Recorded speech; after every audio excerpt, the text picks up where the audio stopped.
The topic tonight is the hippies, an understanding of whom we must, I guess, acquire or die painfully. We certainly should make considerable progress in the next hour because we have with us a professional student of the hippies, as also someone who is said to have started the whole Beat Generation business, and finally a hippie type who can correct us ever so gently, please, if we are wrong.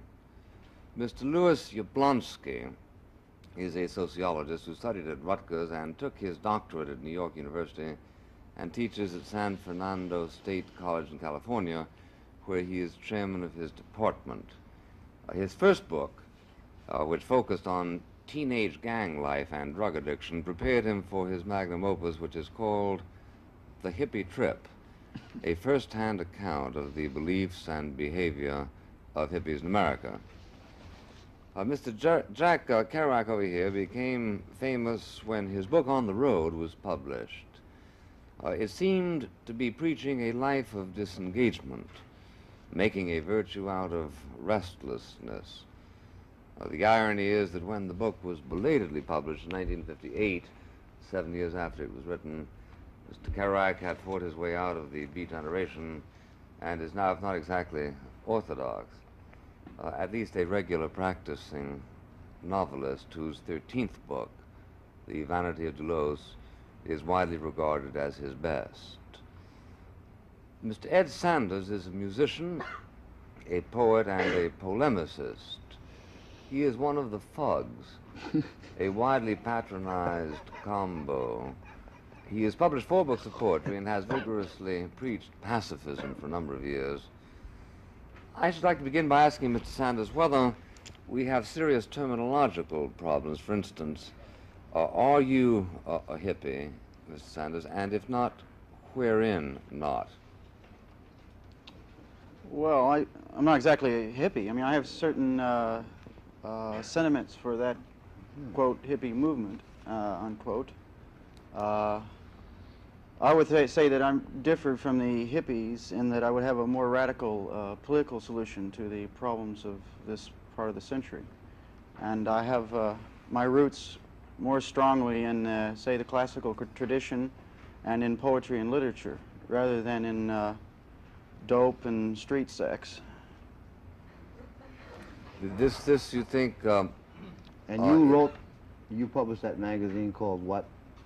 Called Gutter Expletive, a magazine of the arts.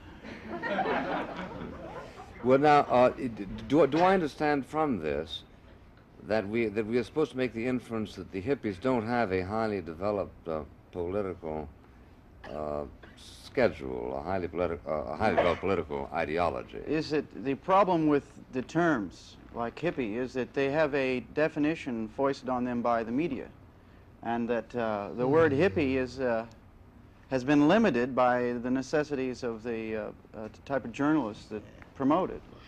And you know, you can't rely on the name hippie to include a human being, you know, everything about a particular human being. You know, so it's a bad term, I think, because it has no meaning. You might think of hippopotamus, and I mean, you know, it's like, it has no other connections, spiritual and emotional, like say the Beat Generation title had. You know, it had other implications. But the word hippie, you immediately think of, you don't have any good connections sometimes. I kind of disagree with that. I spent last year traveling around the country, various communes and various Haight-Ashbury, Lower East Side, various city scenes, and there was an identifiable, I define a hippie as a rather, generally a young person in several categories. There's kind of a priestly type. I would include Allen Ginsberg and Tim Leary and individuals like that in that category. People searching for some loving solutions to society's ills, trying to tune into the cosmos, whatever that means. We can explore that.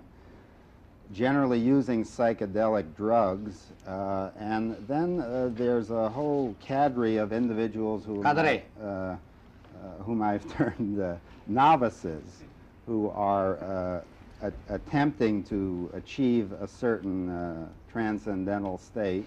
Then there's a lot of teeny bopper kids who are sort of hanging on. Then there's some ancient folks like Kerouac here who.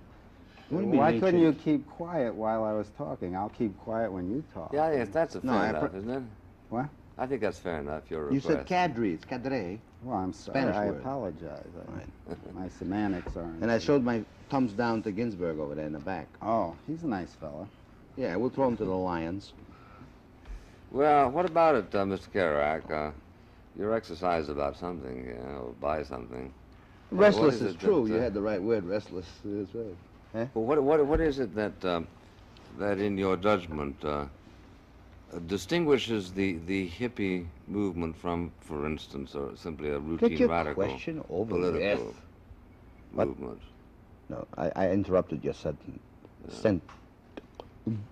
Sentence. Yeah, I say what distinguishes the hippie movement from simply an orthodox radical, say, Nothing. Adamite movement? Adamite. There mean was a Adam, Adam and Eve, or atom? Adam. I think Adam and Eve. What's an Adam and Eve? What's Adamite?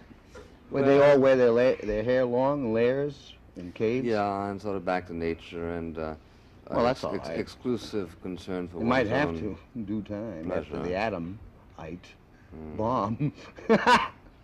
Hey, that was good, wasn't it? Good all the time, boy. Give that man a drink. Now, Jack, Mr. Kerouac, what I want to ask is this. To what extent do you believe that the Beat generation is related to the hippies? Oh, What do they have in common? Was this an evolution from the one to the other? It's just the older ones. Yeah. See, I'm 46 years old. These kids are 18. It's the same movement, which is apparently some kind of Dionysian movement in late civilization, and which I did not intend any more than I suppose Dionysius did, or whatever his name was. But although I'm not Dionysius the Areopagite, I should have been. Yeah, that's the point, yeah. But no, it's just a movement which is supposed to be licentious, but it isn't really. Well, now, licentious in what respect? The hippies are good kids. They're better than the Beat. The Beats, see, Ginsberg and I, and, well, Ginsberg, boy. We're 40, we're all in our 40s, and we started this, and the kids took it up and everything. But a lot of hoodlums, and communists jumped on our backs. Well, on my back, not his. Ferlinghetti jumped on my back and turned the idea that I had that the Beat generation was a generation of beatitude and pleasure in life and tenderness.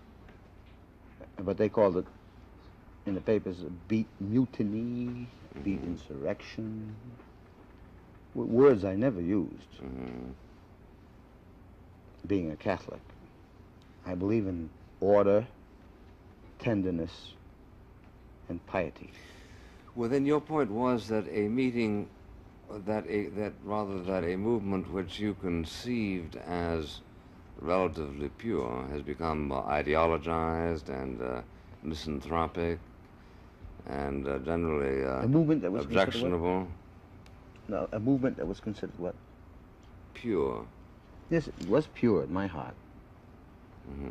What about that, Mr. Blanksy? Do you see that as having happened somewhere between the Beats and the hippies? I think there's, in early '67, going back to around, I suppose, '64 or '5, there were a lot of people trying to kind of return to sort of an Indian style of life or relate to the land differently, trying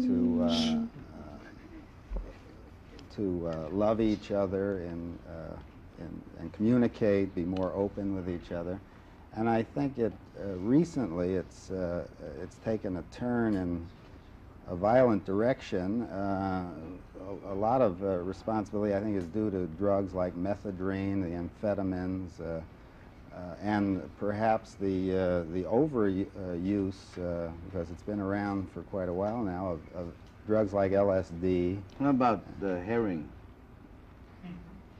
What is herring? Is that kind of a drug? It's a cherry herring. No, no.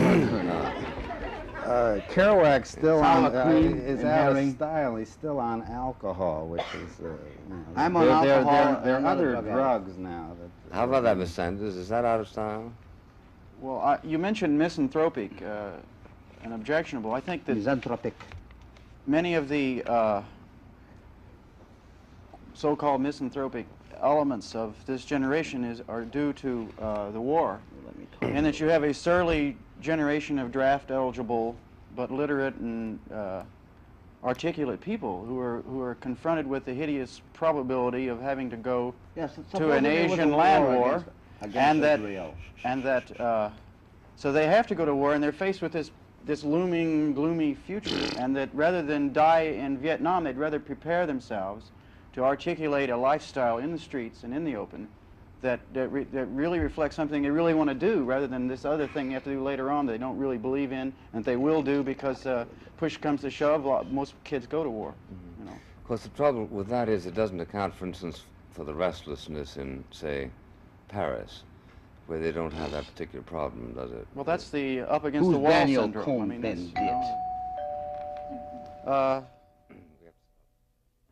Mr. Sanders, I'm interested in trying to pin this point down because a lot of us have heard that the restlessness of so much of American youth, which has contributed to the growth of the hippie movement, has to do with the trauma of Vietnam. But then all of a sudden, a while ago in France, what seemed like the entire student population exploded, even though that particular provocation was singularly, in fact conspicuously, absent, France having been officially very pro-North Vietnam, very anti-American. Now, how do you account for that, and has it caused you to perhaps look in for more generic sources of I think it's the nefarious occurrence in French civilization of Madame de Gaulle, Madame de Gaulle? because she has exercised a noxious influence on French television, sitting up and personally censoring it. And I think, no, I think it's absolutely true. And I think that when you have a type of obnoxious matriarchy, as that's evident in France, plus a encrusted, boorish university structure, and the old man himself. And who wouldn't? I mean, there's a whole thing to God. There's a huge structure there to revolt against. So as Madame de Gaulle is roughly equal to Vietnam. She's mutatis Madame New. mutandis. Professor Jablonski, what would you say if a student of yours told you that? Well, I think in the United States, the hippies, with all the tantamount difficulties of defining them, come from the middle, upper classes, upper socioeconomic situation.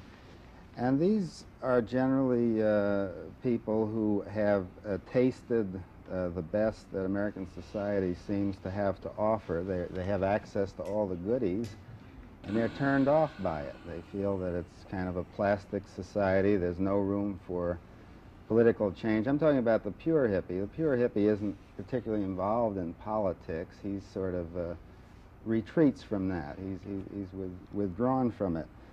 And he's involved in, I mentioned the term cosmic consciousness before. There is an experience one seems to get under LSD that a lot of people talk about as putting them in touch with all things, with all people. And there's an effort, kind of an extremist effort at love that seems to dominate the hippie scene, and a retreat from politics. Well, is there a causal relation between they're adopting these attitudes and the Vietnam War, or do you reject the Vietnam War as the proximate cause of this movement? The Vietnam War is part of it. But if there had been no Vietnam War, we might have had the identical thing. Is that your point? Well, I think there are a lot of, there's no single cause for a particular movement. I think part of it may have been the assassination of JFK. I think people on the left felt that through the establishment, through political devices, the society could move in other directions. And then in what direction was it moving in 1963 that was pleasing to them? There was a movement towards greater welfare programs, towards resolving in some ways the civil rights issue. There seemed to be some hope. And then this seemed to be snapped off, and a lot of kids who went to But Mississippi. if I may say so, precisely the movements that didn't get passed in 1961, 62, and 63, of the kind you just enumerated, were passed in 64, 65, 66.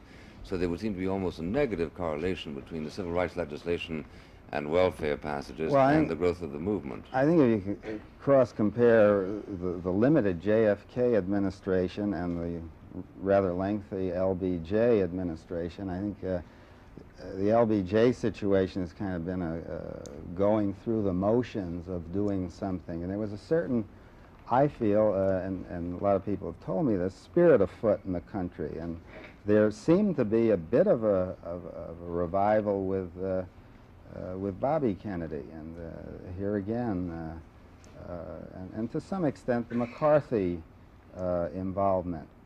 And I think a lot of people are turned off from the political establishment because they don't see any hope for changing it. They use terms like plastic and more severe words about it, and they've disengaged. They're uncommitted to it. How about that, Mr. Kerouac? Does that make sense to you in terms of I lost the entire train of thought. Well, the train of thought has to do with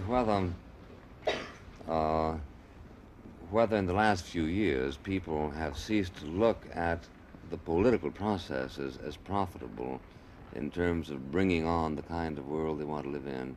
And maybe that has something to do with the assassination of Kennedy, that kind of thing. No, that was an accident. I refer back to Count Leo Tolstoy, who wrote War and Peace, you know, Leo Tolstoy, who said that at one time the hourglass, that the sand is coming down from one top of the hourglass down to the other, and that will be the end of war. I think that war will be over fairly soon. Although I don't know for sure. That's what Tolstoy said. And he was the guy who taught Gandhi and Thoreau. Yeah. Henry David Thoreau. Yeah. Told him a lot of foolish things. No, but I didn't get the full context of your question. Well, the full context of the question is, are a significant number of Americans precisely at an age when we enunciated the Great Society, Great Society, i.e. the society that was actually going to introduce politics as relevant in everything, are they disillusioned, and does this have to do with the growth of the hippie movement? In the first place, I think that the Vietnamese War is nothing but a plot between the North Vietnamese and the South Vietnamese, who are cousins, to get jeeps in the country.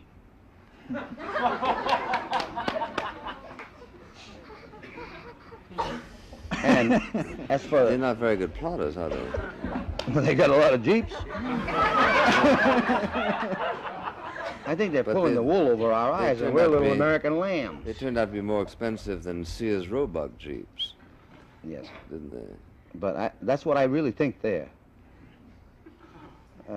As for the Russian takeover of Czechoslovakia, that showed the world what they're like, what the communists are really like.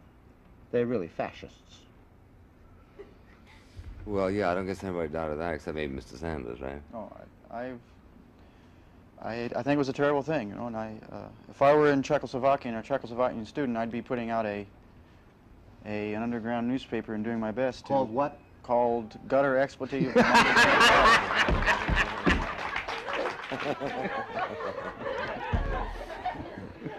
Well, since you are in Czechoslovakia, Mr. Sanders, what do you consider it appropriate to do in the United States? During the presidential campaign? Yeah, by way of protest against the Czechoslovakian business. Well, I recommend sit-ins in front of the Russian missions. What for? To vigorously and more forcefully yet non-violently to witness against it.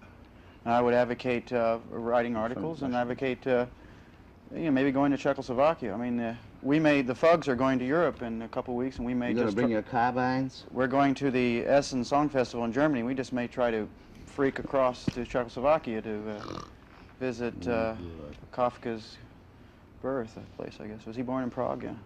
Yeah. So we may go have a homage to Kafka with our band. Well, do you draw any generalities on the basis of the behavior of the Soviet Union, which instruct you in assessing other political situations?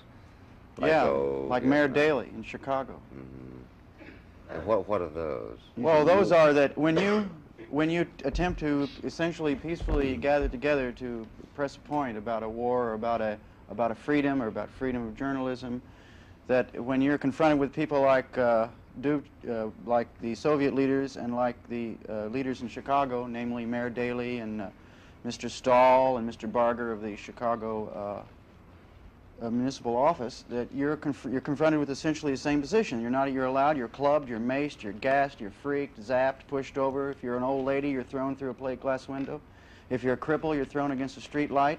If you're a peaceful, long-haired, loving protester, you're smashed and knocked down. If you're a cameraman, you're bricked and your camera's destroyed, and your blood is splattered all over you. I mean, it's a nefarious scene, and there's all kinds of correlations. And the lesson you would draw would be to prepare yourself, and in the sense of, if you're nonviolent like I am, and if you believe in pacifism, you will attempt to create a body of love and light, so that thing can't happen, that there'll be so many loving people there that you will have a festival of life and all its attributes, and you can do that by praying together, by loving together, by, Alan was singing Aum in the streets, which is the Hindu benevolent word, and by getting together and creating love, I think it's a great force, and at least in allowing you to demonstrate in the United States against Daley, who is, it's Al Capone, I mean, Yeah, sure. Beware of false prophets who come unto you dressed in sheep's clothing, and underneath they are ravening wolves. But who's that? Now, Mr. Yablonsky, I'd like to ask you this because you have studied very carefully the whole hippie mentality. I was in Chicago, and so were a lot of people who would not really have recognized what happened on the basis of Mr. Sanders' description.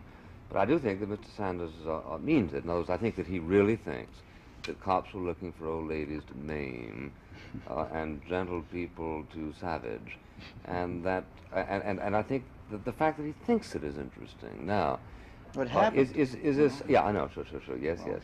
I think, I would like to hear your analysis of why it is that they seem to feel it compulsive to believe that a Daley, who was after all a hero of John F. Kennedy and Bobby Kennedy, whom you associate with the best of the aspirations of the youth, how come they feel this way? What is it in their creed that requires Well, first this? of all, I wouldn't hook Daley in with JFK and that.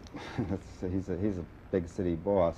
I think that I just observed you and others on television in Chicago. Nothing bellicose about me, was yeah, it? oh boy. I guess you're going to slug someone there.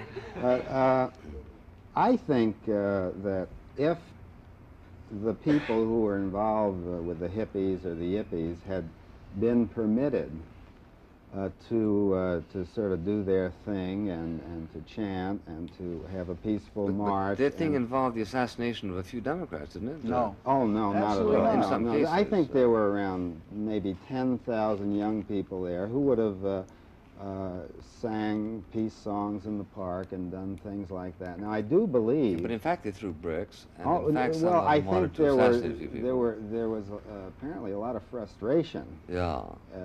of their efforts to do something loving wait in a that, minute, in yeah. that direction. Look, And, you know Tom Hayden, you know Rennie Davis, you know these characters. Yeah, I know do, them. but- Everybody here knows them. And we know that these are not sweet little old flower children. But they didn't have anything to They do with are the... here intending to make a scientific ideological point, which is to engage the police in violence in order Not to at- try to produce, I'll be right with you, in order to try to produce a wave of sympathy, which they succeeded, and they are absolutely elated. It would have been impossible for the Scared. police to withdraw in such a way as to satisfy them, because the only way they could have been satisfied is by forcible encounter. you asked me about Yeah. the hippies Yeah. and the yippies, and Yeah, you're right with I'm you, talking Freddie. about what they would have done.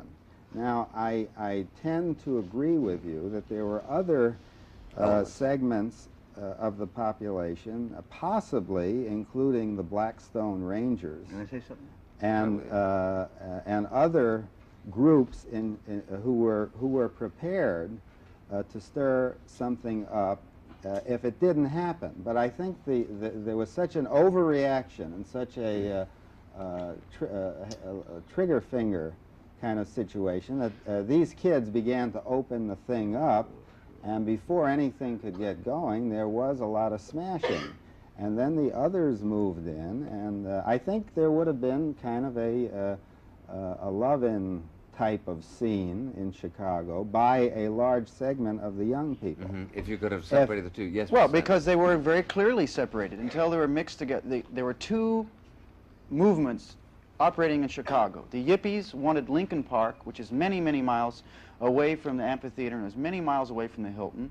They wanted to have a festival of life with rock music in the park, with theater classes, with guerrilla theater, with like various poets and people coming together for a festival of life. What is guerrilla theater? Guerrilla theater is a bunch of people who engage in, who don't need props and who don't need regular Do they stage. crucify chickens? Well, no, that's not guerrilla theater. But anyway, the guerrilla theater people just need themselves and their own body makeup and, you know, a few props like that. Well, anyway, we wanted Lincoln Park. We wanted to have use the beach to swim and sleep at. And the Chicago authorities continually thwarted us throughout a whole 6 months of negotiations, refusing at any point to allow any demonstrations. So that we were forced, they literally drove Allen, Jean Genet, William Burroughs, even Clive Barnes, the New York Times, were driven out of the park at night by tear gas. That's terrible. That's true. By tear gas by cops who refused to let peaceful people. So all these people were forced into the streets and with no place to go except for the benevolence of a couple of churches to sleep. So they were, and there was a bus strike in Chicago, there was a cab strike, and there was no live TV coverage of anything, so they were forced into the street. The police attacked, pushed, mauled, maimed. I mean, it's really what happened. Now, the other movement was the mobilization movement, which they wanted to march on the amphitheater. And that's Rennie Davis, and that's Tom Hayden, but also Dave Dillinger, who's an avowed pacifist, benevolent leader of some standing, and they wanted to have a peaceful march on the amphitheater, split up into groups, and those who wanted to march on would march on, those who wanted to sit down would sit down, but there was never any violent confrontation planned. And when the Chicago people thwarted and frustrated constantly anybody's attempts to have a peaceful demonstration, naturally frustrations, it mounted, but the amount of brick throwing was so negligible compared to the number of peaceful people there for a peaceful purpose, namely to protest with their loving bodies what was going down at the alcoholic amphitheater. What were you saying, Mr. Kerouac? I said there are people who make a rule of creating chaos so that once the chaos is underway, they can then be elected as the people who take care of the chaos. So, And do you think that this applies to the Chicago situation? no, I'm not talking about Daley. I don't know anything about him. I wasn't there, but I'm talking about his idea of protesting and running around and making noise all over the place. If you create chaos, you can become the commissar of the control of chaos. I think there's That's my another idea. kind I of see it. situation that was operative there. Simple. To go back to Prague, maybe to the 30s, a guy named Kerouac wrote a book called R.U.R. Right, great writer. Related to the universal robots. No Kafka. Yeah. Okay. All right. And what he was doing was making a statement about the fact that man is turning into kind of a machine, that there's no love, there's no communication, no humanity.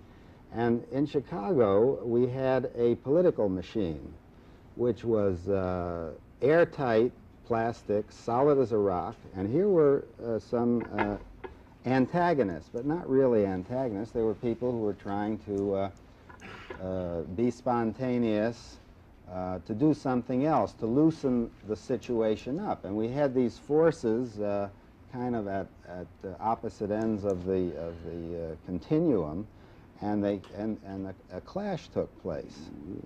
I think this was part of the problem there. I think that that's an interesting theory, but I'm not sure how convincing it is in the light of the fact that the Democratic Party was by no means airtight. It may have been airtight up against people who wanted to storm the amphitheater and burn it down, but it was certainly not airtight in terms of the tussles going on within it. There was very spirited debate, and there was a very high permeability there for ideas that were fired in from about every democratic philosopher in America.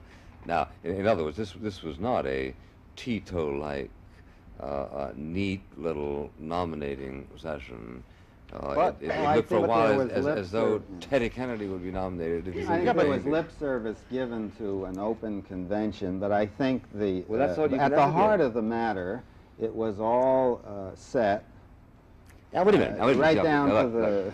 Look, when it's all set, it can mean nothing more than that people have made up their minds. Now, if we decide in this room that our duties to free speech require us to listen to the nostrums of, let's say, the Labor Progressive Party, but having listened to them, we then proceed to reject them, I don't think we have a right to say that our views were airtight, closed Well, against there them. was evidence that The point free is, thought wasn't... a lot of people had decided that they wanted Humphrey, and a lot of people weren't shaken in their particular resolution, which doesn't necessarily make it a static convention, does it? Yeah, but you don't have to stack the galleries with "We Love Daily" signs. You don't have to shake down Mrs. McCarthy just because she's, and try to insert your purse when she's surrounded by 4 Secret Service guards. You don't have to run people up the wall and smack them down. Well, that's ineptitude. A lot of people say you don't have to publish the kind of stuff but you how can publish in order to love people. Well, then, why don't we just unite with the Russians and dance around? I mean, Well, you want to protect... Yeah,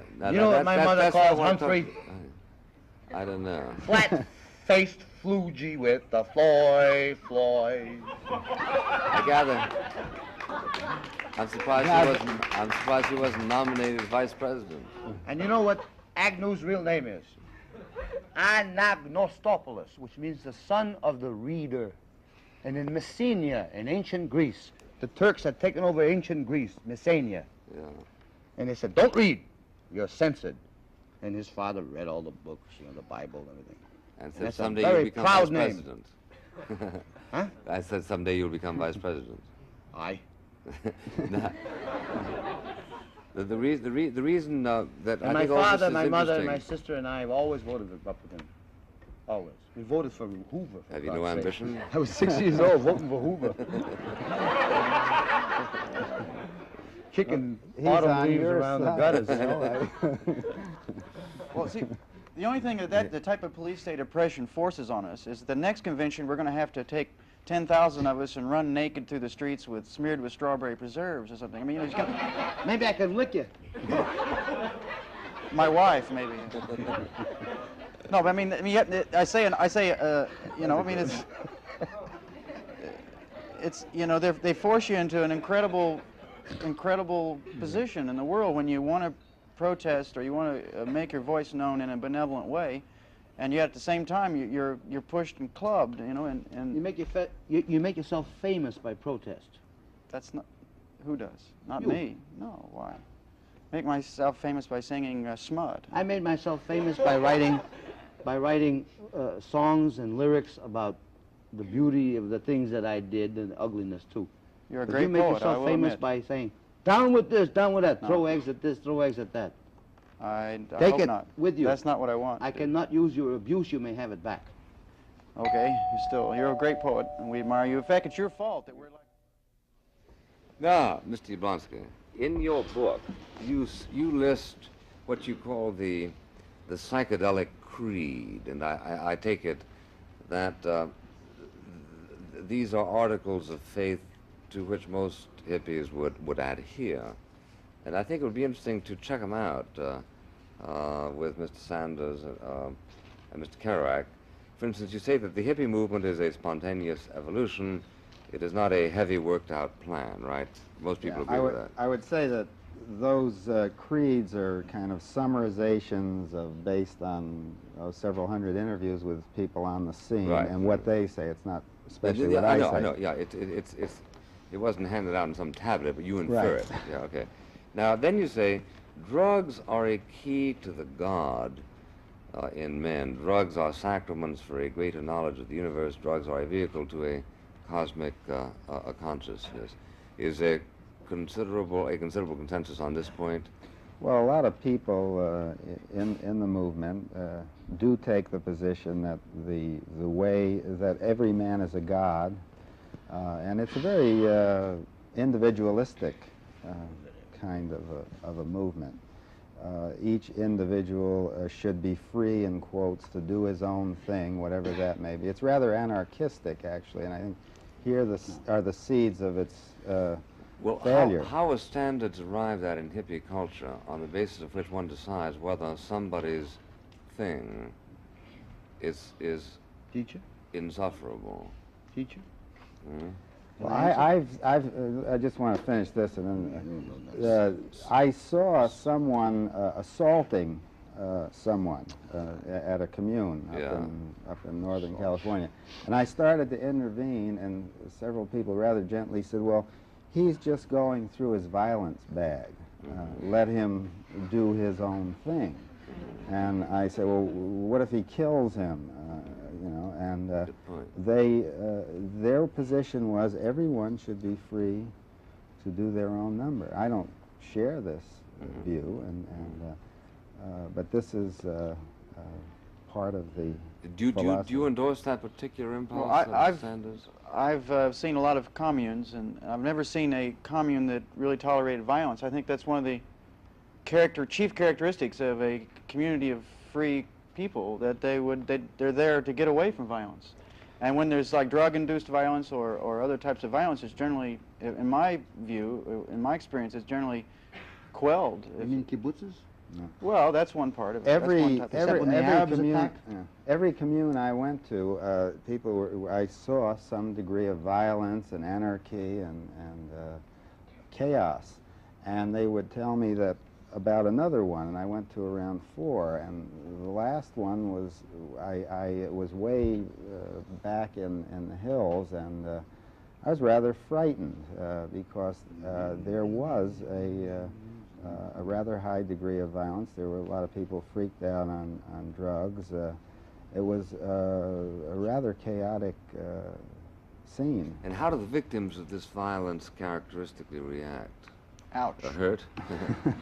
like most people do. But they have no mechanism to which to appeal, correct? Right.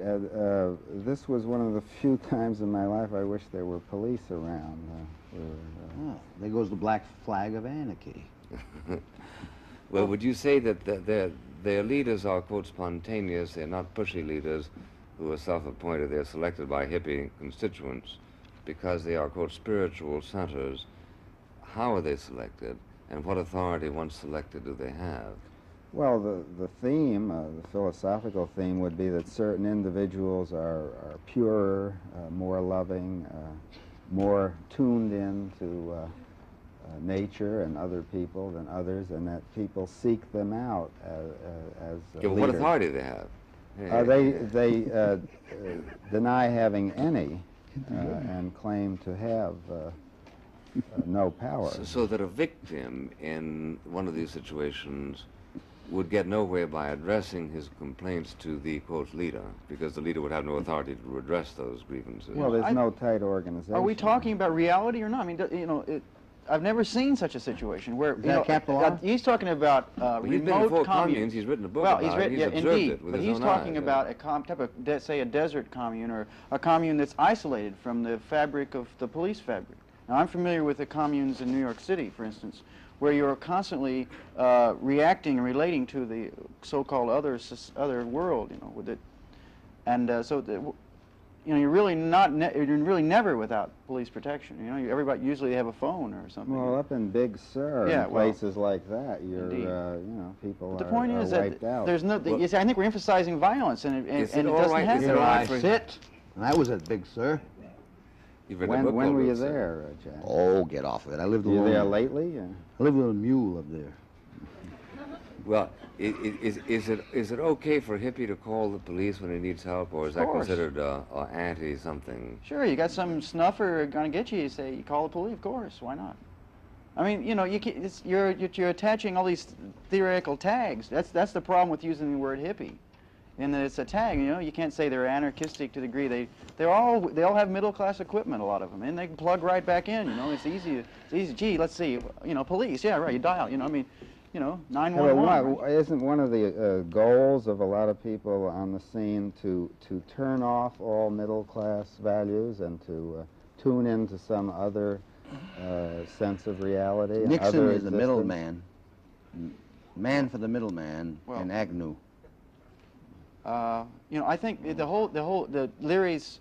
You know, what we're really involved in is the word, what the definition of the word drop out. You know, and I think that the thinking quote hippies are involved in a new type of a new interpretation of what dropping out means. It really, you know, like you naturally retain some connections with, say, the police and the hospital and the fire department. But and isn't this a legal negative aid and the medicals and retention? You know, the things your parents laid on you. And I'm glad they laid hospitals on me. I mean, you know, it's like. Hey, Ed?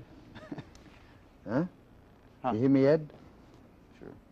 I was arrested 2 weeks ago, and the arresting policeman said, "I'm arresting you for decay."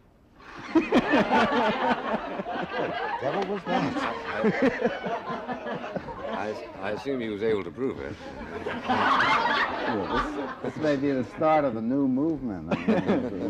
Decayists? He said decay. All right, we have a question here on the floor. Mr. Yablonsky, I'm interested in what kind of a future you see for the hippie movement. Well, I think a lot depends on American society.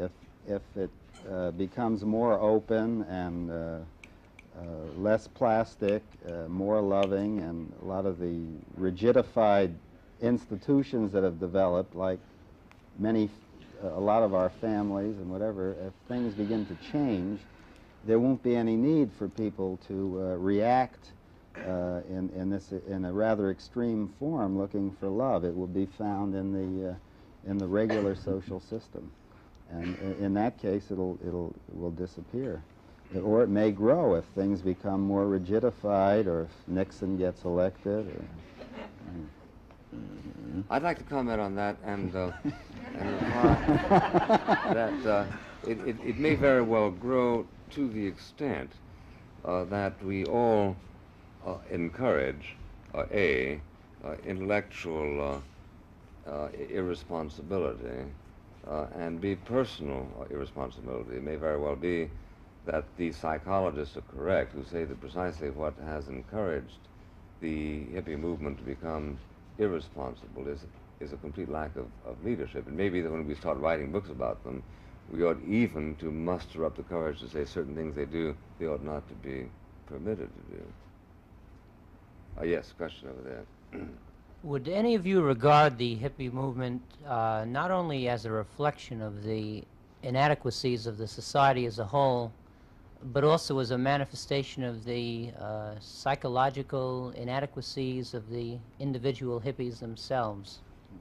Yes, sir. Well, I think there's such freedom within the framework of the movement that people that society would classify as, in quote, psychotic are allowed to do their thing, and they live and eat and are taken care of by others and appreciated. In fact, to a great extent, I think this is one of the interesting facets of the hippie movement, that there's a humane approach to people who society would label in some extreme fashion.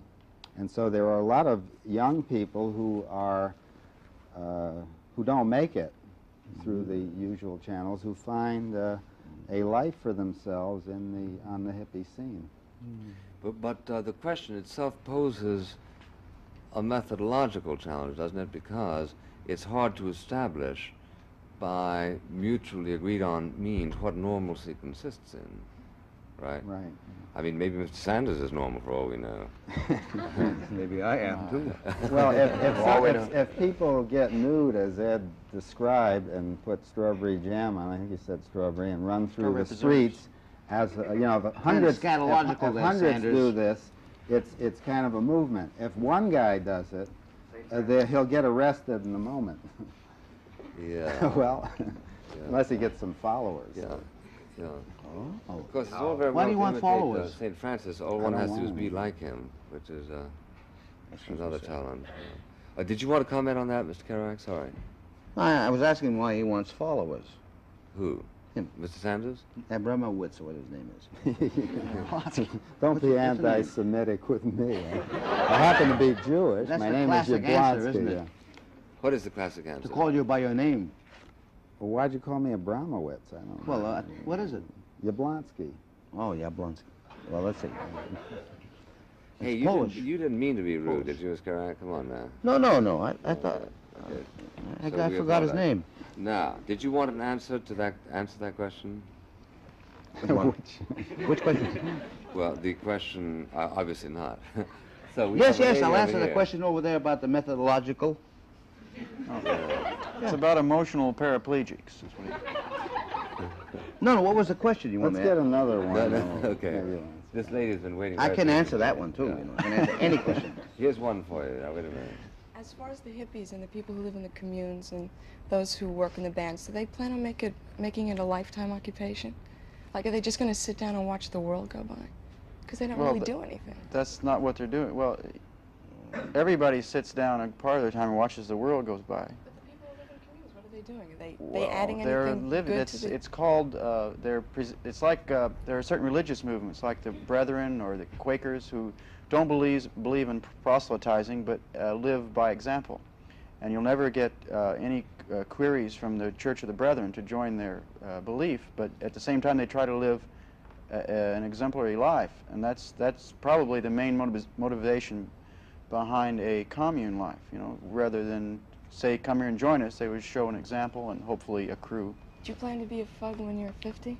I'm 50. Yeah. I'm 50.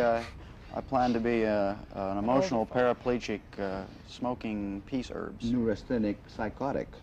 No, Do you think that would be an improvement, Mr. Kerouac? No, I'm just kidding. You said psychotic when you said I think that's a good neurasthenic. point. How about this youth business? Why should this particular impulse evanesce? Why, when you get to be around 30 or 35, you think, oh, I'm going to put my youth behind me and go to work at the First National Bank? Well, a lot of the young people who are in this movement, they look up and they see their 50-year-old father who did everything, has all the goodies, 2.8 cars and 3 houses and whatever, and he's kind of miserable and he's not communicating with his wife and whatever, and they say, well, if I go to the right schools and do all these things, this is what's going to happen to me. Well, I'm going to try something else. And I think this is the hippie movement is partly this, kind of a social experiment. Partly a social experiment that understands the likelihood of its own futility. Put it this way, will anybody be thinking about the hippies 10 years from now other than in the sort of a hula skirt sense? Just something that happened. Well, no, by then the hippies will be in the command generation, and all the pot-smoking law students and all the young legislators who are introducing legalization of pot bills and all the young professionals who are, quote, turned on and articulate and who are aware of Mr. Kerouac, Mr. Ginsberg's great contribution to American civilization. I'm not connected with Ginsberg. In other words, you put my name next to his. Okay, Mr. Kerouac's contribution to American civilization, those people will be, quote, the command generation and hopefully retain some of the humane Hitler. attributes. Heil Hitler. command generation. Well, Heil that's what Hitler. they're going to be. That's what Time magazine calls it. I don't call it. Anyway,